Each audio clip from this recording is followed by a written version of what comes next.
एकंदर आपलं पुन्हा एकदा स्वागत। दुष्काळाची झळ जशी दुष्काळग्रस्त भागामध्ये जाणवते तशीच ती झळ ज्या भागामध्ये धरणं आहेत त्या ठिकाणी देखील जाणवते। सातारा जिल्ह्यातील कोयना धरणाच्या जलाशय आटल्यामुळे याचा मोठा फटका तापोळा बांडमोली या पर्यटनाला देखील बसलाय। मिनी काश्मीर समजलं जाणारं हे आई बामणोली तापोळा। महाबळेश्वर नंतर पर्यटकांची पावलं वळतात ती हिरवागार निसर्ग पाहण्यासाठी आणि कोयना जलाशयातील बोटिंगची मजा लुटण्यासाठी। मात्र सध्या हे चित्र बदललंय। कधीही दुष्काळ न पाहिलेल्या भागाला आता दुष्काळाचा मोठा सामना करावा लागतोय। 1962 मध्ये कोयना धरण बांधल्यानंतर विस्थापित केलेल्या अनेक गावांचे प्रश्न अद्यापही सुटलेले नाहीत। त्यात सह्याद्री व्याघ्र प्रकल्पामुळे बफर झोनमध्ये असलेल्या या कांदाटी खोऱ्यातील 16 गावांना अनेक समस्यांना तोंड द्यावं लागतंय। जलाशय आटल्यामुळे बोटी चालणंही बंद झालंय, परिणामी त्यांना या भागातून पायी प्रवास करावा लागतोय। मासेमारी करणाऱ्यांनाही याचा फटका बसलाय।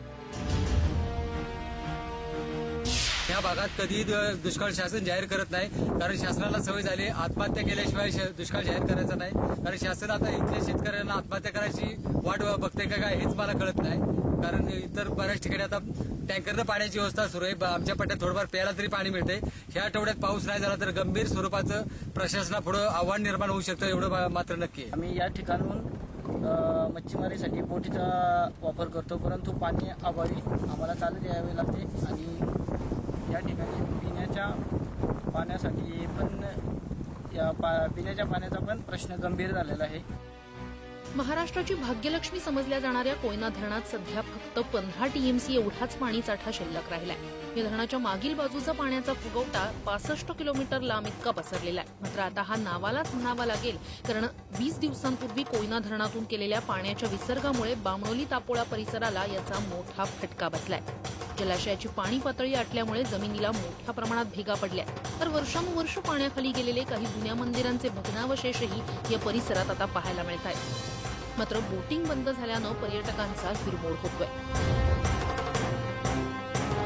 मेन म्हणजे इथलं जे पाणी होतं यापूर्वी आलेलं असताना की त्या पाण्याचं खूप अगदी छान आणि पर्यटनाचा आनंद घेता येत होता।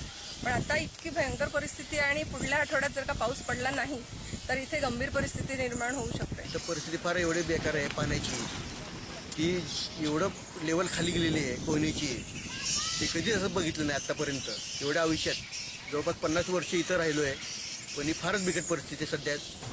सातारा जिल्ह्यातील पूर्वेकडील माणखटावचा भाग कायम दुष्काळानं होरपळलेला, तर पश्चिमेकडील कांदाटी खोरं हे कायम हिरव्यागार निसर्गानं नटलेलं असं चित्र कायम पाहायला मिळालंय। मात्र यंदा दुष्काळानं कांदाटी खोऱ्याचं चित्रच बदललंय।